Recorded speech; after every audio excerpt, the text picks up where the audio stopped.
Welcome back and happy Tuesday. I am so excited about my beloved guest today. I have had the honor of calling her my dear friend for some time, and she is just all over the world, all over the internet with some of the great work that she's been doing. So I have actually featured her before on Tech Tuesday when we were just getting started about a year and a half ago, and she is back in full force. Mrs. Jill Castilla, who is President, CEO, and Vice Chairman at Citizens Bank of Edmond.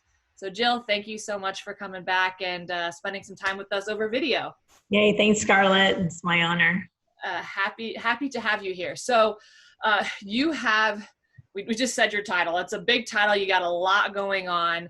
The world, we can't talk about what's happening in financial services in 2020 without talking about COVID, the impact of COVID, and then specifically, especially for you, what's happening with PPP. So you have been doing a lot of amazing things. There's partnerships with Mark Cuban, there's new websites rolled out. Just give us an idea of what role you and Citizens Bank of Edmond play with PPP.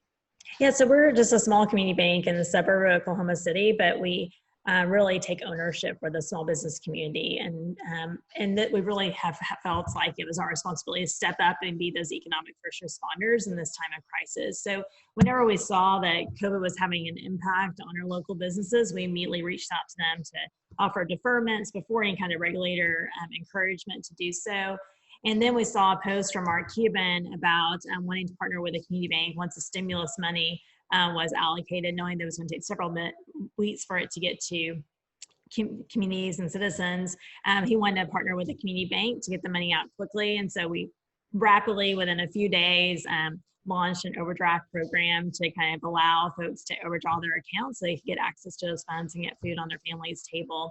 And that led to a really neat partnership. But along the way, we were just trying to stay very engaged in our small business community, relay to senior leadership and agencies and the Senate in DC, staying really at the drawing table as that first CARES Act was deployed so that we could really help shape solutions to help these small businesses. There was already a blueprint in place for what happens in the economic crisis based upon the financial crisis in 08 and 09. But this was so much different. It wasn't capital markets that were suffering. There were tools to be able to address that, but there really wasn't for these independent small businesses. And so PPP came out roaring. You know, we were highly engaged and communicating with the SBA on how that should be improved. And when the round two came in, and we had lots of fintech partnerships that allowed us to go expeditiously and get those funds as quick as we could to community that we were serving. But we started to see on social media lots of engagement, especially in urban centers on the coast, that there wasn't access to PPP, that banks weren't participating, or only certain types of customers were allowed to have access to those funds. And so we started seeing these big gaps, which continued the conversation with Mark Cuban, knowing that that process was also very intimidating for those small businesses. When forgiveness came around and there was an 11-page application, Mark reached out and said, we've got to do something.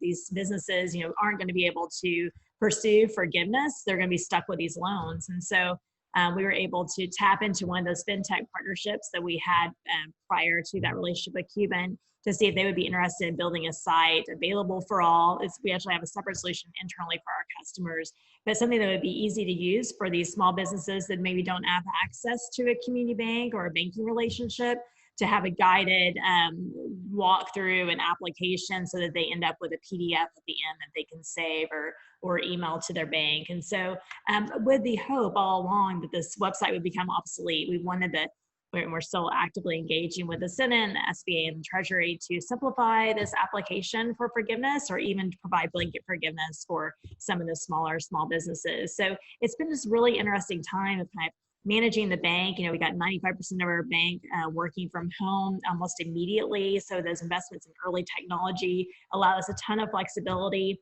We started curbside banking, where our customers basically, just like you're at a restaurant, can schedule an appointment, text, call in, and we go and we serve them in their curbside slot, kind of like a McDonald's. We stole approaches from the Chick-fil-A to try to expedite people through our drive-through when we closed our branch.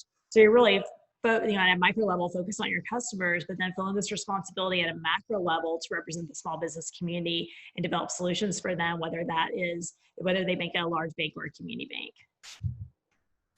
That's fascinating, and I have been so happy to watch the journey from afar, and of course check in with you as you've been going through this process. And one thing that I think has really helped position you and Citizens Bank to be so successful in this is that you kind of alluded to a little bit, is that you were already putting these processes in place ahead of time, and we're really thinking about that from the get-go. And you've also, because you're a community bank, I mean, community is so central to who you are.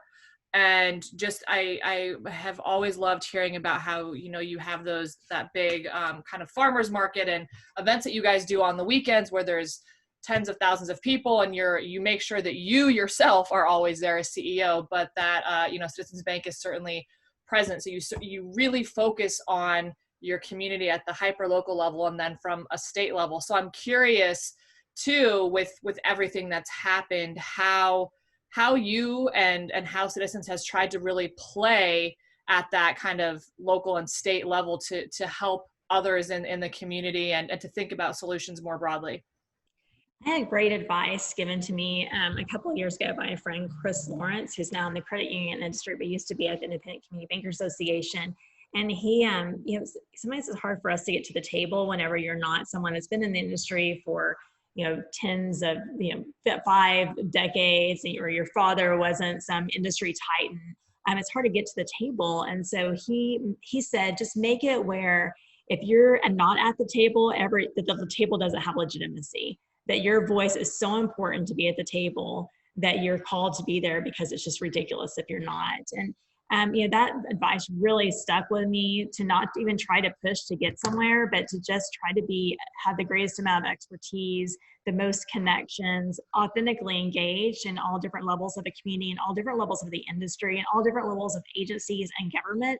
So then whenever you get to these moments of crisis and leadership is called for, then you have an army of people around you, and you have the expertise that you're being called to the table. And so that certainly happened here for us. I had some great advocates for our bank and for me, people saying Jill needs to be here, my team needs to be at the table with the discussion. So we, knowing that CARES money was coming to Oklahoma, we were able to pitch really informally an idea that was utilizing an SBA program, the Disaster Bridge Loan, to subsidize it and provide 100% guarantee so we could get money to small businesses. It wasn't very well received by the banking community here, but then, you know, I really believe that if you do good, you'll do well. And, you know, we were reassessing, like, well, was this a really stupid idea? Maybe we shouldn't be considering this as a solution. And then Mark, and just yesterday, emailed me, Mark Cuban, and just asked if I could be engaged in the Forbes Under 30 hackathon that they were having for Detroit. And they were speaking to exactly this issue, needing some type of liquidity source for small businesses that didn't qualify for PPP, or maybe PPP wasn't enough. And they fully embraced this idea of using the Disaster Bridge Loan as an option, and kind of this little known pilot program that the SBA has. And so you know, it's just getting to the table, being prepared. You know, I didn't come when I went to the state with a packet of information to pass out.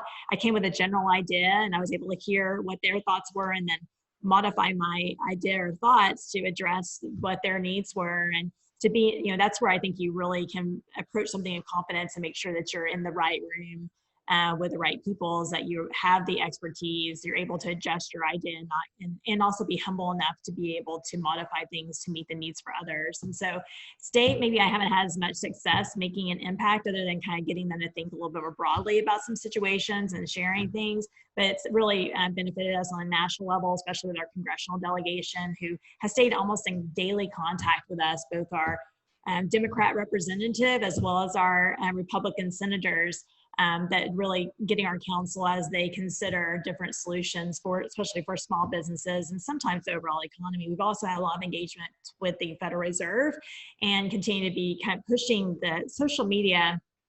It just cannot be overemphasized how impactful it can be, because again, this army of people that you've worked really hard to authentically become friends with and advocates for, that that whenever you need to get access to an agency or to someone in power, the doors start opening. In fact, that's how we got access to Mark Cuban. Someone, a friend through the FinTech community, saw it on social media.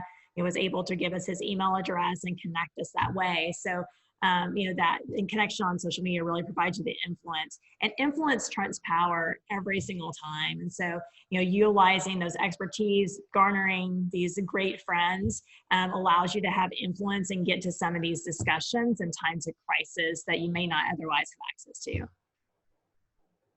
Loved that. Influence trumps power. That will be the tweetable moment from this. There are so many great things that came out of that, but that's something to think about. And it's definitely true. It's about kind of really that community aspect, but at scale through social and taking advantage of, but in an authentic way, of that network that you have spent so much time tirelessly building. And that's incredible. All right, Jill. Well, thank you so much. Don't want to take any more of your time. I know you have a very busy day. For all of you, if you want to hear more about Jill's background, this process, the website, the ppp.bank, will certainly be included as well, so you can find more information there. If you have other questions for Jill or myself, go ahead and include them in the comments below. We will do our best to get back. Like I said, this woman is a busy lady, so we will do it with care. But as always, my dear, so inspired by you, appreciative to be your friend, and looking forward to seeing where you go next. Thanks so much, Scarlett.